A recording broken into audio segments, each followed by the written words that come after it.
Hello friends, പുതിയൊരു വീഡിയോയിലേക്ക് എല്ലാ കൂട്ടുകാർക്കും സ്വാഗതം. അങ്ങനെ രാജീവൻ ചോദിക്കുന്നുണ്ട്, അലീന അവളുടെ പെട്ടിയും പ്രമാണവും എടുത്ത് ഇവിടുന്ന് പോവാന്ന് സമ്മതിച്ചാൽ നിങ്ങൾക്ക് എങ്ങനെ തടയാൻ വേണ്ടിയിട്ട് പറ്റുമെന്ന്. അപ്പൊ ബാലേന്ദ്രൻ പറയും, ഞാൻ തടയൊന്നുമില്ല, എനിക്കങ്ങനെ ഗുണ്ടാ സെറ്റപ്പ് ഒന്നുമില്ല.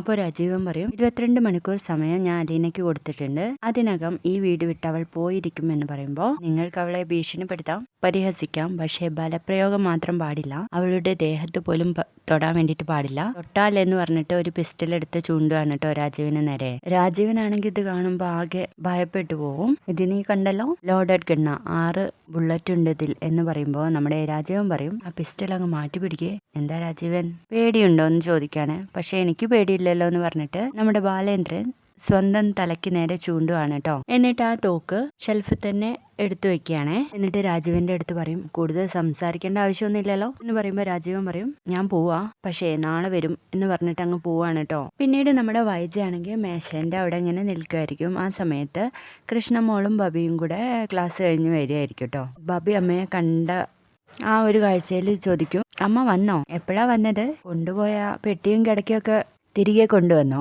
എന്ന് ചോദിക്കുമ്പോൾ നമ്മുടെ വൈജ ഒന്നും മിണ്ടാതെ നിൽക്കുക കേട്ടോ. ഇതെന്താ അമ്മ പ്രതിമ പോലെ നിൽക്കുന്നത്, അമ്മയ്ക്കൊന്നും പറയാനില്ലേ എന്ന് ചോദിക്കാൻ കേട്ടോ കൃഷ്ണ. ആ സമയത്ത് നമ്മുടെ ബബി പറയും, മിണ്ടണ്ട, ഇങ്ങ് പോന്നേക്ക് എന്നുള്ള ഭാവത്തിൽ തിരിയുമ്പോഴായിരിക്കും രാജീവിനെ കാണുന്നത്. അങ്കിൾ എപ്പോഴാ വന്നത്, ഞാൻ വന്നിട്ട് 2 മണിക്കൂറായി, വന്നപ്പോൾ തന്നെ നിങ്ങൾ അന്വേഷിച്ചിരുന്നു, നിങ്ങളൊക്കെ സ്കൂളിൽ പോയതാന്ന് പറഞ്ഞു എന്ന് പറയുമ്പോൾ നമ്മുടെ ബബി പറയും, സ്കൂളിൽ അവള്, ഞാൻ കോളേജിലാ. രോഹിത് എന്തേ എന്ന് ചോദിക്കുമ്പോൾ, രോഹിത് വൈകും വരാൻ, അവൻ ആൺകുട്ടിയല്ലേ, എപ്പോൾ വേണമെങ്കിലും വരാലോ എന്ന് പറയാണ്. അപ്പോഴേക്കും നമ്മുടെ വൈജ പറയുന്നുണ്ട്, നിങ്ങൾ ചെല്ലു പിള്ളേരെ ചെന്ന് മാറ്റാൻ നോക്ക് എന്ന് പറയുമ്പോൾ ബാപ്പി ചോദിക്കുന്നുണ്ട്, ഞങ്ങൾ അങ്കിളിന്റെ അടുത്ത് വർത്താനം പറയുന്നത് കേട്ടില്ല അമ്മ, മാറ്റി വന്നാലും സംസാരിക്കാലോ എന്ന് പറയുമ്പോൾ അവരങ്ങനെ ഡ്രസ്സ് ചേഞ്ച് ചെയ്യാൻ വേണ്ടിയിട്ട് പോവുകയാണ് കേട്ടോ.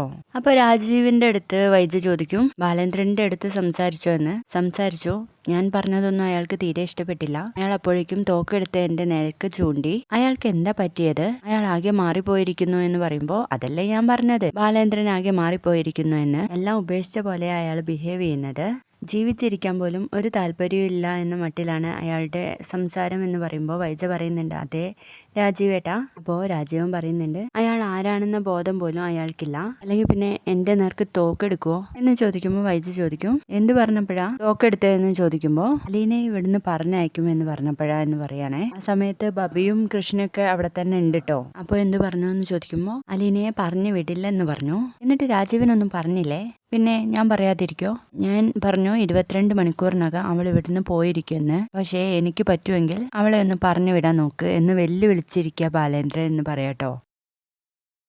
അവൾ സോമാനസാലെ പോവാൻ തയ്യാറെടുത്തിരിക്കാന്ന് പറഞ്ഞുണ്ടായിരുന്നില്ലേ എന്ന് ചോദിക്കുമ്പോൾ അതും പറഞ്ഞു, അവൾ അങ്ങനെ പോവാന്ന് വെച്ചാൽ പൊക്കോട്ടെ, നമ്മളാരും ബലം പ്രയോഗിച്ച് അവളെ ഇറക്കി വിടാൻ വേണ്ടിയിട്ട് പറ്റത്തില്ല, ബലം പ്രയോഗിച്ചാൽ അയാൾ തോക്കെടുക്കും എന്ന് പറയാൻ കേട്ടോ രാജീവൻ. അയാൾ എന്തൊക്കെയോ മനസ്സിൽ കണ്ടിട്ടുണ്ട്, ചിലപ്പോൾ അവളെ ബ്രെയിൻ വാഷ് ചെയ്യുമായിരിക്കും എന്ന് പറയുമ്പോഴേക്കും വൈജയ്ക്ക് അങ്ങ് ചൂടാവാണേ. വൈജ പറയും, ഒരു വാഷിങ്ങും ഇവിടെ ചെലവാകാൻ പോകുന്നില്ല, ഇവിടെ നിന്ന് പോവാന്ന് സമ്മതിച്ചാൽ പോയിരിക്കണം എന്ന് പറഞ്ഞ് ദേഷ്യത്തോടെ നിൽക്കുവാട്ടോ. പിന്നീട് വൈജയോട് രാജീവൻ പറയും, ഞാനേ അവളെ ഒന്നുകൂടെ കാണട്ടെ, അവൾ പോകുമോ ഇല്ലയോ എന്ന് ഒന്നുകൂടെ ഉറപ്പിക്കണം, അത് വേണം, അല്ലെങ്കിലേ അവൾ അങ്ങ് കാല് മാറിക്കളയും എന്ന് വൈജ പറയാൻ കേട്ടോ. അങ്ങനെ രാജീവൻ അലീനയെ കാണാൻ വേണ്ടിയിട്ട് കിച്ചണിലോട്ട് പോവാണ്. അലീനയാണെങ്കിൽ ടെൻഷനോടെ അവിടെ അങ്ങോട്ടും ഇങ്ങോട്ടും നടന്നുകൊണ്ടിരിക്കുക കേട്ടോ.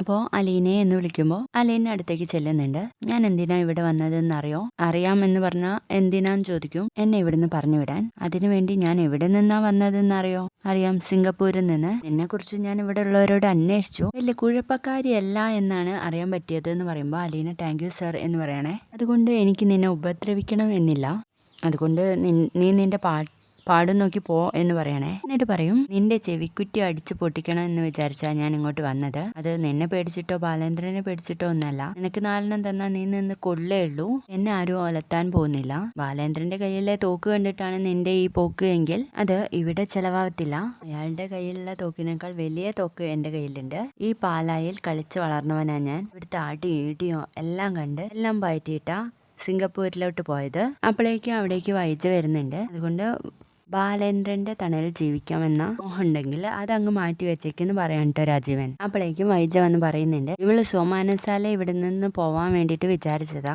അന്ന് അറ്റാക്ക് വന്ന സമയത്ത് ഡിസ്ചാർജ് ആവുന്ന ആ സമയം വരെ ഇവള് ബാലേന്ദ്രനോട് യാത്ര പറയണം എന്ന് പറഞ്ഞു നിന്നു. അങ്ങനെ യാത്ര പറയാൻ വേണ്ടിയിട്ട് ബാലേന്ദ്രന്റെ അടുത്ത് പോയപ്പോൾ ബാലേന്ദ്രൻ പറഞ്ഞു ഇവളോട് പോവണ്ട എന്ന്. അങ്ങനെയാ ഇവിടെ തന്നെ നിന്നുപോയതെന്ന് പറയാൻ കേട്ടോ.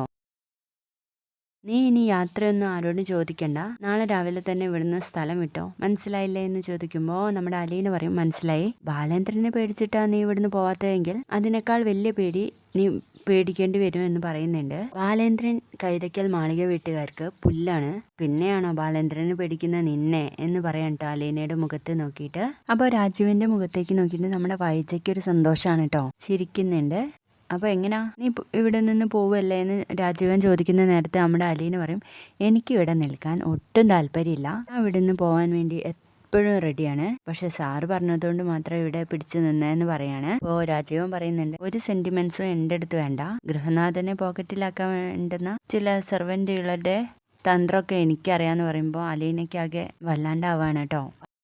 ബാലേന്ദ്രൻ ഇനിയും നിന്നോട് പറയും ഇവിടെ നിന്ന് പോവരുത് എന്ന്, നീ പോവില്ല എന്ന് തന്നെ പറഞ്ഞേക്ക്, എന്നിട്ട് നാളെ രാവിലെ തന്നെ ഇവിടെ നിന്ന് പൊക്കോണം എന്ന് പറയാണ്. എന്നിട്ട് രാജീവൻ ചോദിക്കുന്നുണ്ട് നീ പോകോ, ഞാൻ പൊക്കോളാന്ന് പറഞ്ഞല്ലോ, നാളെ രാവിലെ തന്നെ വേണം. അതേന്ന് പറഞ്ഞില്ലേ എന്ന് ചോദിക്കട്ടോ അലീന. ഞാൻ നാളെ ഇങ്ങോട്ടേക്ക് വരുമ്പോ ഇവിടെ നിന്റെ പൊടി പോലും കാണരുത് എന്ന് പറയുമ്പോൾ അലീന പറയും ഞാൻ ഉണ്ടാവില്ല എന്ന് പറയുമ്പോൾ രാജീവൻ വൈജയുടെ അടുത്ത് ചോദിക്കുന്നുണ്ട് വൈജ ഇത്രയും നിനക്ക് കേട്ടാ പോരെ. അപ്പോ വൈജ പറയുന്നുണ്ട് 2 ചെവി നോക്കി കൊടുക്കേണ്ടതാ, എന്തായാലും പോട്ടെ ക്ഷമിച്ചിരിക്കാന്ന് പറയണേ. സമയത്ത് അലീന വൈജയുടെ അടുത്തേക്ക് വരുന്നുണ്ട്. മേഡത്തിന് അടിക്കണമെങ്കിൽ അടിക്കാം, ഞാൻ എന്തായാലും ഇവിടെ നിന്ന് പോവാണല്ലോ, പക്ഷേ മേഡത്തിന് അടിക്കാം, ആങ്ങളെ കൊണ്ട് അടുപ്പിക്കരുത് എന്ന് പറയുന്നുണ്ട്. ഇത് കേൾക്കുമ്പോ നമ്മുടെ വൈജ പറയുന്നുണ്ട് എനിക്കിട്ട് 2 തരണമെന്ന് നിന്റെ മനസ്സിലും ഇല്ലേ? ഇല്ല മാഡം, എനിക്ക് നിങ്ങൾ ശത്രുവല്ല, നിങ്ങൾ നല്ലൊരു അമ്മയായി നല്ലൊരു ഭാര്യയായി കുടുംബത്തെ മുന്നോട്ട് കൊണ്ടുപോകണം എന്നായിരുന്നു എൻ്റെ ആഗ്രഹം എപ്പോഴും എന്ന് പറയുമ്പോൾ വൈജ ചോദിക്കും എന്നിട്ടാണോടി നീ എൻ്റെ തലയ്ക്ക് മേലെ കയറാൻ വേണ്ടിയിട്ട് നോക്കിയത്? മാഡത്തിന്റെ കാൽച്ചുവട്ടിലാണ് നിൽക്കുന്നത്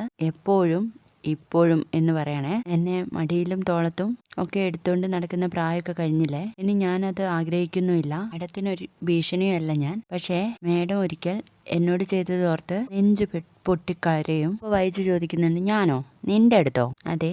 അപ്പോൾ ചെയ്ത തെറ്റുകളൊക്കെ ഓർത്ത് എൻ്റെ അടുത്ത് വരാതിരിക്കരുത്, കാരണം മറ്റാർക്കും പറ്റത്തില്ല മാഡത്തെ ഒന്ന് ആശ്വസിപ്പിക്കാൻ. അപ്പോൾ നമ്മുടെ വൈജ രാജീവനോട് ചോദിക്കുന്നുണ്ട് ഇവളെന്തൊക്കെ ഭ്രാന്ത രാജീവ ഈ പറയുന്നത്? അപ്പോഴേക്കും രാജീവ് വന്നിട്ട് പറയും അതെന്തെങ്കിലുമൊക്കെ ആവട്ടെ, എന്തായാലും ഈ പ്രശ്നം സോൾവ് ആയല്ലോ എന്ന് പറയുമ്പോൾ വൈജ പറയും എന്തായാലും താങ്ക്സ് രാജീവേ, എന്തായാലും മാരണം ഒഴിഞ്ഞല്ലോ എന്ന് പറയണേ. പെട്ടെന്ന് ഞാൻ ഒരുപാട് വിഷമിച്ചു പോയി, എനിക്കാരും ഇല്ലാത്ത പോലെ ആയിപ്പോയി, നീ വന്നില്ലായിരുന്നെങ്കിൽ എൻ്റെ ഒരു അവസ്ഥ എന്ന് പറയുന്നുണ്ട്. അപ്പോൾ വൈജയുടെ അടുത്ത് രാജീവൻ പറയുന്നുണ്ട് എന്നാ ഞാൻ അങ്ങ് പോവാണ്, പോകുമ്പോൾ നിന്റെ കാറും കൊണ്ടാണ് പോകുന്നത്, നാളെ ഞാൻ വരുമ്പോൾ കൊണ്ടുവരാന്ന് പറയണേ. അപ്പോൾ പോകുന്നതിന് മുൻപ് രാജീവൻ പറയും പോകുന്നതിന് മുൻപ് അലീനയെ വിളിച്ച് ബാലേന്ദ്രൻ ഭീഷണിപ്പെടുത്താൻ വേണ്ടിയിട്ട് നോക്കും. അപ്പോൾ അലീനയോട് പറഞ്ഞേക്കണേ നീ ഒരു ചെവി കൂടെ കേട്ടിട്ട് മറ്റേ ചെവി കൂടെ വിട്ടോളാൻ, അയാളോട് വാക്ക് തർക്കത്തിനൊന്നും പോവരുത് എന്ന് പറഞ്ഞു കൊടുക്കുന്നുണ്ട്. ഇല്ല ഞാനിനി ഒന്നിനുമില്ല, നാളെ രാവിലെ വിളിച്ചുണർത്തി അവളെ പുറത്ത് ആക്കിയതിന് ശേഷം മാത്രമേ എന്ത് കാര്യമുള്ളൂ എന്ന് പറയുന്നുണ്ട്.